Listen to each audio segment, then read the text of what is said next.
let's talk about last night, because we got, you guys, the full Shohei Otani experience. 5 scoreless innings. He lowered his ERA to 0.73. Just the way this game started. Paint the picture for you in case you missed it. First pitch leadoff home run. Then got on the mound and struck out the side. Like, even though he was a little off command-wise, like compared to all of his other dominating outings this season, he put up O's and he lowered his ERA, which is the most important thing. The most important thing. And, you know, we haven't been blessed with every one of his outings, him also hitting. Right. So the fact that we got him in, I think it's like the first time this month that he has actually hit while he's been pitching, was just exactly what we needed to see last night. It was perfect. Everything about it was perfect. If you blinked, if you went to take out the trash cans, if you forgot something in the car, you missed that home run. And from that moment, what I love about Shohei this season, and the only silver lining from that stressful late April, early May that he had, is he's showing his emotions a lot more. Yeah. And I love him allowing us that access to his stoic, reserved personality that he usually has. That first home run was electric. Pages was sitting there with the sunflower seeds ready to shower him. And from that moment forth, he was just locked in. That first inning, I love that you bring up that it wasn't perfect from a pitching standpoint. Yeah. 21 pitches is not an ideal first inning. No. And, you know, the golden number of 100 pitches getting us to the 7th inning, that immediately kind of got thrown out. So I wasn't sitting there worried, but I was sitting there like, okay, not the perfect first inning as a pitcher, but then they go back up to bat, and clearly they were locked in from the start. Hats off to Shohei, and hats off to him and Dave Roberts, clearly being on the same page. And I do not expect much change going forward. I think Shohei is back. Yeah, I think what really... my favorite inning, and again, like, this was a nail biter. Dodger fans might not agree with me here because you're like, why was this your favorite inning? I was like literally about to throw up on the edge of my seat. The 5th inning, okay? Because it wasn't perfect, and you really saw Shohei's baseball IQ. That was runners on first and third, runners right? On first and third. Okay. And he had to be really smart about what he did in order to keep this a scoreless game, okay? And he had a ball come right back to him. You got a runner at first, you got a runner at third. What he did is he looks at the runner at third, kind of holds him for a second like he's going to throw him out if he tries to go home, then spins and throws out Castellanos at second base, and it saves a run. And the next big situation, so that was the first, like, that takes guts. You got to be quick about it, too. It's a quick turn, look, quick, get him out at second, because you don't want to miss getting an out. Right. You don't want to load the bases for Tatis. So the next situation, Tatis Jr. is up. They only have one out, and you're like, okay, this is... not great. He's been slumping, and maybe this is the time where he comes through and Tatis just blasts a home run. I really hope that's not the case. But you're kind of looking at Otani, and I'm watching, because like you mentioned, Shohei wears his emotions on his face, okay? You know exactly how he's feeling. You know if he's excited, you know if he's frustrated. It's almost like a cartoon how, like, over-exaggerated he shows his emotions. I love it so much. I wish more athletes were like that because, again, this is a game, you guys. It's their job. They're getting paid millions of dollars to do this, but it's entertainment. Yeah. It is entertainment for all the fans, and it's so much fun when you see and you feel the emotion. And Tatis, first pitch, got him to hit into a double play. And the emotion on Shohei Otani's face was just absolutely insane. Like, he just went ham. It was like, yeah! Looking at everybody else, like, at that point, it was like, okay, we know that was it. But, like, the way that you held on in that inning saved the game. There were so many possibilities for the Padres to capitalize and get a run in. And this is the rubber match game. And this is a game that determines who is going to be first in the NL West, because it has been a neck and neck race every single game for the last couple weeks between the Dodgers and the Padres. And we've been talking about the rivalry all week. But that moment That moment with Shohei Otani in the 5th inning was everything. It was so special. It was everything. It really was. And it's proof that he's the heartbeat of this team, because how you can tell who guys rally around is when something major happens for them. Are they celebrating from afar, or do they run over and celebrate with him? Him screaming and throwing his arms. You see Mookie run into frame. You see Max Muncy run into frame. They're all celebrating with him and having his back. And I love that you bring up the momentum of it all, because the biggest difference I saw from last night as opposed to game 1 where they lost 1-0, every time they got some kind of momentum in game 1, Mookie gets thrown out stealing. Freddie gets caught stealing. Something would immediately crush that momentum, whereas last night it was the exact opposite. Yeah. When things looked like they were going south, when you got runners on first and third, twice Mookie Betts turns a double play. Twice Freddie Freeman gets up and fires off 2 doubles, even though he had a cold streak for most of the month of May. Like, I love Shohei Otani, I love Mookie Betts, I love Freddie Freeman, but as a collective, even though this is a team full of superstars, as a collective, when everything is gelling at the same time, I'm reminded, okay, this is Dodger baseball. Yeah, and we have a moment for Freddie, because we didn't fully dive into the situation that he was in coming into the game 2. I'm like, what's today? Game 2, right? Because he was, like, I think 0 for 16, I think, heading into that game, and he was sick. I think they said he had a fever. He wasn't feeling well. So his dad, you guys, his dad drove him to the game. His dad drove him to work. And we know the special moments and relationships that we've seen between Freddie Freeman and his dad. The iconic Grand Slam Statue of Liberty in the postseason a couple years ago, immediately runs to his dad through the netting. It's just we know what family means to Freddie. And when his dad was there and he was slumping, and then he gets 2 home runs yesterday, you're like, okay, that was what we needed to kind of turn things around. And then that was game 2. Game 3, the rubber match game for the Dodgers to win, was that 5th inning with Shohei Otani. And I want you guys to listen to this, because the emotion was everywhere. Listen to this call. Ground ball to short. That's the second one. Ken to first 2. And 5 scoreless for Shohei Otani. Wow, he walks the high wire in this one and keeps the Padres off of the board. Yeah, walking the high wire is a good, you're flirting with danger there with every single batter he faced. The craziest thing there, that sounded like a home game. I had to remind myself, because whenever I hear Joe Davis, I assume it's a home game, not always. Well, the cheers in the background. Yeah, just hearing that crowd pop, was like, oh yeah, they were in San Diego. Whoops. Yeah, no, but we heard when we talked to Jose Mota, who is obviously on the road with the Dodgers, a part of the Spanish broadcast for the Dodgers. He told us that Padres were limiting area codes of where people could buy tickets, so Dodger fans could not buy and take over Petco Park, because we've seen that in the past. They found a way.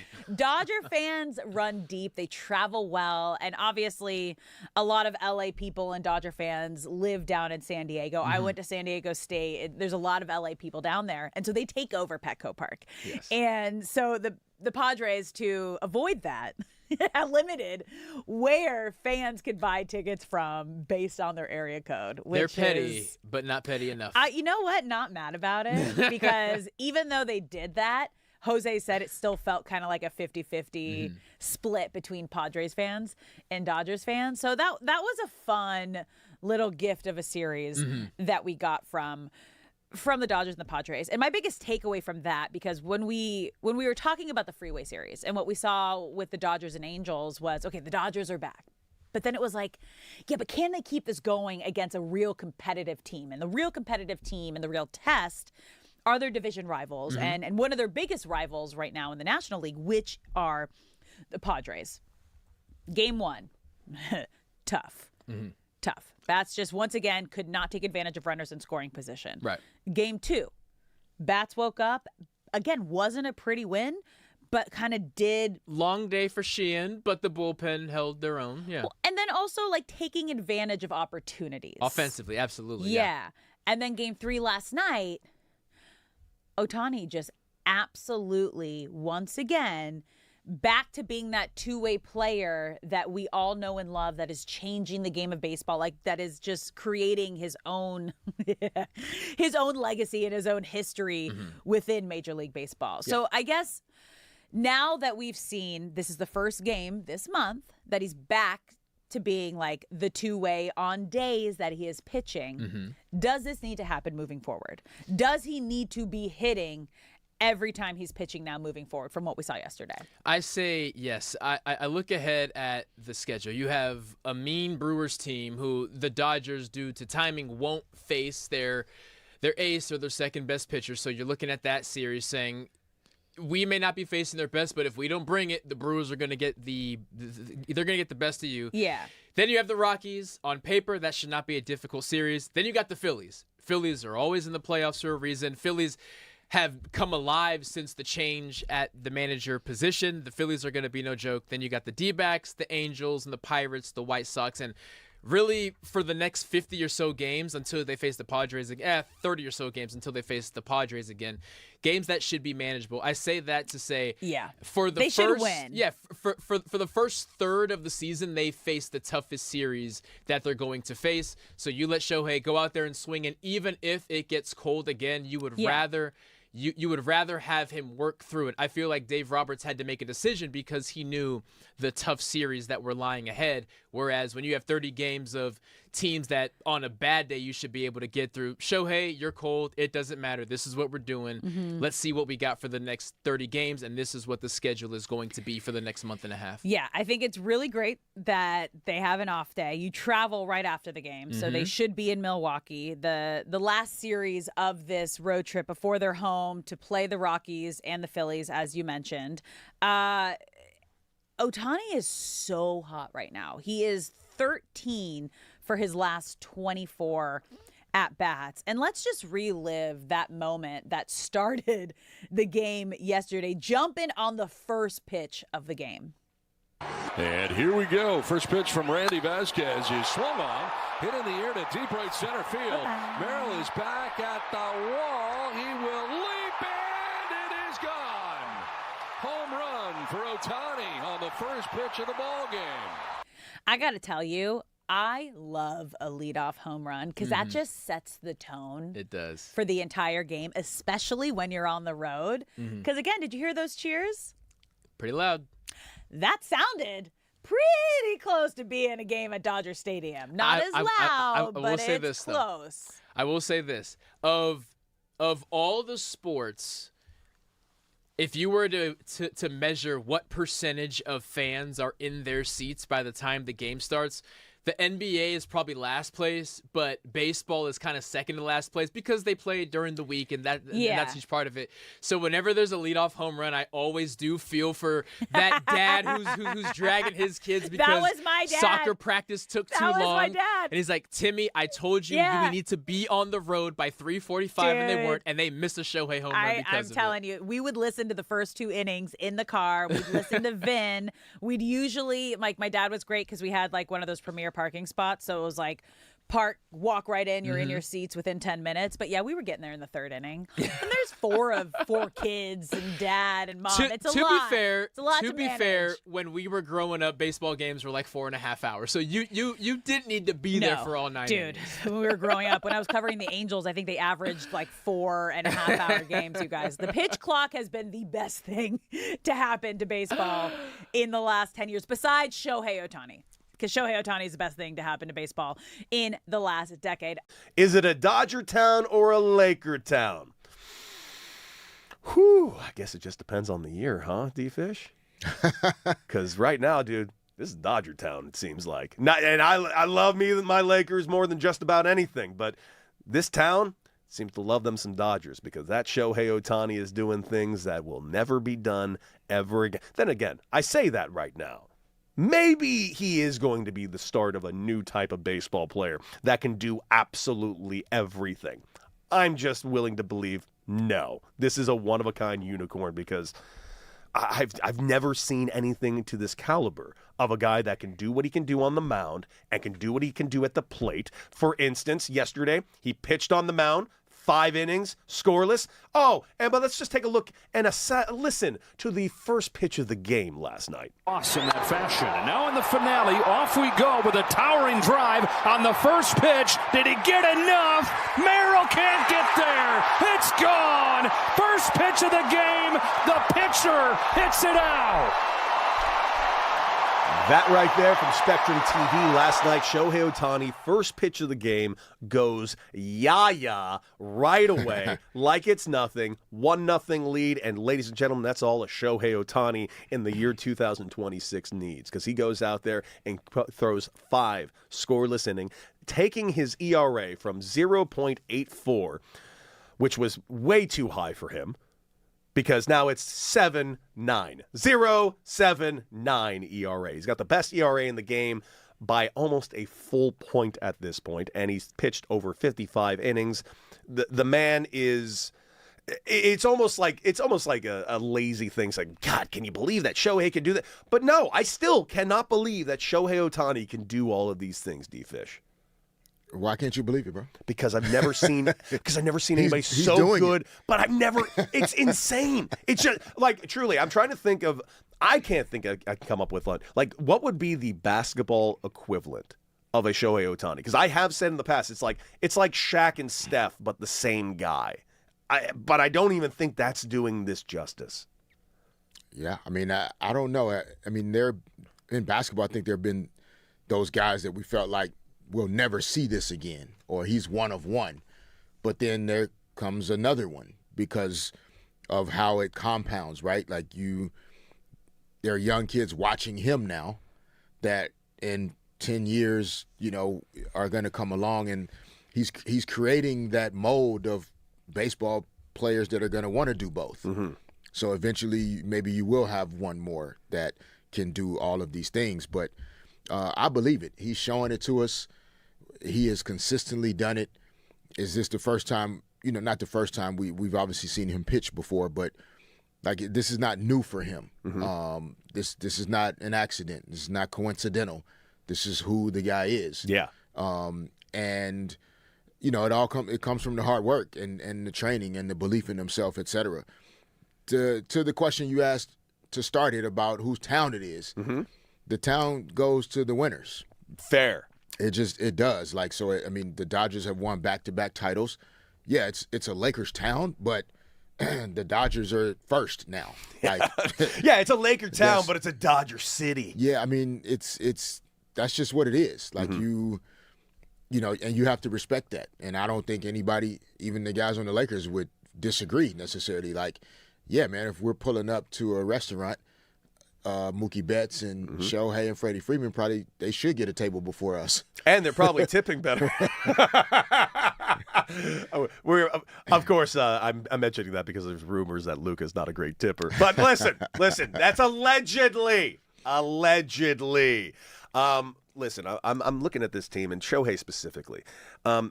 Last night, Shohei gets out of the 5th inning. He gets in a bit of a jam. Bases loaded. This is like one of those moments like things are made for, right? Bases loaded jam, 1 out, and then he's facing Fernando Tatis Jr. And you mentioned in the first hour, we were talking with Tony Gwynn Jr. yesterday, Fernando Tatis Jr. has not been getting it together at the plate yet. Still 0 home runs.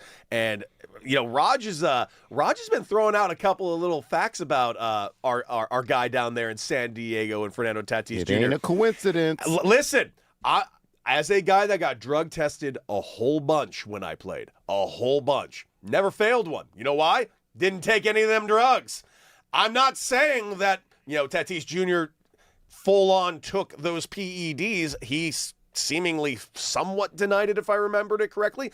But there is a drug test that exists. Hey, Raj, yeah. What are those numbers, Fernando Tatis Jr., since that drug test came out? Well, OPS before and after, and that's on-base percentage plus slugging, mm-hmm. It's about 100 less. It's a huge drop-off prior to the PED testing or getting busted, and then post-PED. And by the way, 0 home runs this season for your supposedly slugging outfielder / infielder. 0 home runs. I'm saying not a coincidence in my book. It must be nice that you're getting paid roughly $400 million. Oh, I'm sorry. I'm going a little too far. $340 million. To be a slap hitter. Hey, singles are nice. Singles are nice. Some people like singles. This team, I actually do want the Padres to continue being good. I think they are the team in the West specifically who can give the Dodgers a hell of a challenge, along with the Arizona Diamondbacks. But I don't think it matters. Shohei Otani's now coming alive. He's also hitting .272. Oh, he's also now hitting in the games that he's pitching in now. We'll find out if he's in the lineup tonight. I'm assuming he's going to be because he's swinging the bat pretty damn well. The one guy I got my eyes on, waiting for him to turn it around. There's just one guy now because now Freddie Freeman's starting to swing the bat after these last couple of days after an 0-16 run. Mookie Betts. You're next on the list, baby. He's hitting 194 right now, but 2 hits last night. And you and I talked about it a little bit in the first hour. Mookie Betts is going to end up doing Mookie Betts things. Yes, he will. That's who he is. Yeah, he's a winner. He's a winner. Veteran players, veteran teams, and baseball seasons are longer than basketball seasons in terms of the total number of games played, but in basketball, like you saw it even with the Lakers this year, right? The post All-Star push that the Lakers made, the month of March that they had, right? Veteran players, like over the course of a season, it's not an intentional, conscious thing of like, hey, I'm gonna wait until a certain date to start, improving my performance or playing better or getting locked in more. Yeah. But it's almost like a body clock thing because you have been in the league for 7 years, 8 years, 10 years, etc., and your body clock as an athlete starts to turn on in different ways as the season goes on, assuming that you're healthy enough for this to happen. And so when you see like veteran teams in other sports, like they start to play better at certain times. They start out great, then maybe they kind of fall off some, but then that pilot light turns back on the last quarter of the season. I would assume in baseball, you can tell me if it's different, for veteran baseball players, there's no way I'm as excited in early May about the season as I will be in July and August and September. 100%. Like 100%. But I do think there are certain teams that kind of buck that system a little bit. This Dodger team being one of them. And I think it's not necessarily... Yeah, they can still win games, but individually... Yes. Mookie Betts batting 200 in May is different than like August, September, October. No question. It's just different. Like the focus level, the attention to detail is just slightly higher because the circumstances are different, right? Now the division crown is on the line, and like every rep does kind of matter differently than it may in April and May. So I feel like the Dodgers are in a good position because they're still capable of winning games even when they're not playing the way they would need to win World Series Game 7 on the road. Like you can't play at that level 162 times. Yeah. No, you cannot. You flat out, even a guy like Mookie Betts, who's had some injury issues these last couple of years that have finally started to catch up with him. I'm hoping he can stay healthy. But getting back over to Otani, who is starting to get it all together. Now, I mentioned earlier and throughout the week, I don't think Otani is quote unquote going for the MVP this year. I think his sights on as far as hardware is going is on a different award, and that would be the Cy Young Award. However, because of his, let's just say, unique set of skills, Shohei Otani will be at the top of the award list of both of these things. And it has happened before where pitchers have won the MVP. Let's go through a quick list. Like former Dodger Don Newcomb and Sandy Koufax have both won the MVP as a pitcher. Clayton Kershaw won the MVP in 2014 as a pitcher. Justin Verlander won the MVP as a pitcher. Dennis Eckersley, Roger Clemens, Willie Hernandez, Raleigh Fingers, Vida Blue, Danny McClain, and Bob Gibson. These are all pitchers that have won the MVP. Here's the difference. They won the MVP for that, being a pitcher. And I've never really thought that was a proper thing to happen. I never thought a pitcher should win an MVP, most valuable player, simply because a pitcher, a player that's only affecting 1 in every 5 games, is kind of a tough pill for me to swallow. He's got to do something kind of ridiculous. And I always felt the same way about the DH position. You're only playing on one side of the ball. You're going to have to do something that's never been done before. Like what Shohei Otani did 2 years ago when he went 50-50. First player ever to go 50-50, you get the award. Shohei Otani might be, this season, the only player in baseball history to win the MVP as being that offensive guy and win the Cy Young being the pitcher. That has never happened ever. Ever. I mean, it may never happen again either. I don't think it will. I'm not even sold it's going to happen this year. I think, and I would love your take on this, because we deal with this a lot in the NBA. We deal with this with the NFL. At the end of the day, these awards are being voted on by people. They're being voted on by writers. And voter fatigue does happen. It just does. When we get a guy an award a couple of times, we sometimes look the other direction. And I'll think in the NBA style, not that Joel Embiid didn't deserve that MVP, but every time I think of that Joel MVP award, I keep thinking, shouldn't that have been Joker's third in a row? I don't know, man. I get it, but also little voter fatigue there? Probably. Yeah. If our memory serves us correctly, yeah, you're right. That does happen. I mean, we thought it might happen this year in the NBA with SGA, even though it was only one. It was only one. The point on Otani though is valid. Like, it may not happen this year, but even having these conversations may not ever happen again. Yes. You're right. It's to your point, right? Like you like winning. It's what Victor Wembanyama wants to do, actually. Mm-hmm.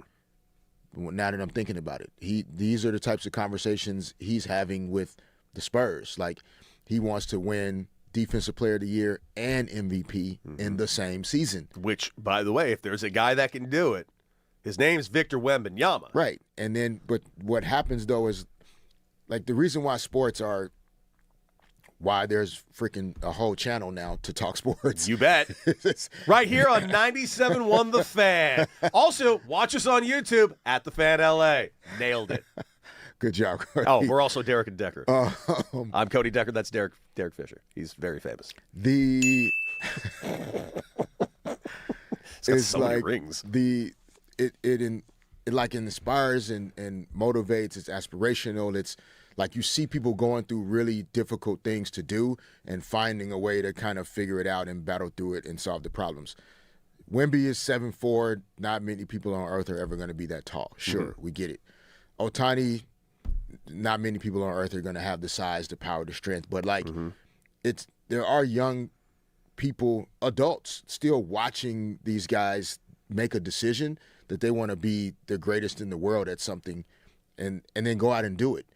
And Otani being intentional about wanting to win a Cy Young award and, like, literally going out and on his way to being in the conversation to do it is an amazing thing. And it's why people turn on sports to watch and see these amazing things happen. Like, so I don't know if, again, I don't know enough of the formula around, you know, is he going to pitch enough games, enough innings? I don't know if they count pitches. I think it's all going to come down to if he's healthy. If he's healthy, he's going to be pitching. He's going to be pitching one every 5-6 days, and he'll be out there. I firmly believe as long as health is permitted, he will hit every single number he needs to hit to be eligible. With the Cy Young award, though, your win-loss record, how many strikeouts? What are the metrics? So it's kind of all of the above. Like, it could be everything. Now, win losses is a little lofty. That's something that the pitcher doesn't have a ton of say in. Say he goes out there and throws a 9-inning, 1-run game, they lose 1-0. Basically, it's what happened to Paul Skeens last year. Paul Skeens wins the Cy Young last year, very deserved. He had like a 500 record because he played on the Pittsburgh Pirates. Understood. And that's just unfortunate. And where you have also strikeouts, you have WHIP, you have ERA, you have innings pitched, as you mentioned. High leverage spots can be mentioned, how many times you got in and out of situations. Walks can be brought in. It's just kind of an all-encompassing type of thing. Understood. That makes sense. So then, yeah, he definitely has a chance to. Oh yeah, for me, I'm looking at the win-loss thing as a basketball player. Like you can't win the MVP if your team is 500. I get that, right? But in baseball, it's different, and rightfully so. The way you just explained it, I got it. We can move on. Yeah, absolutely. Thanks, absolutely. teacher. You're welcome. I taught D-Fish something. That's so cool.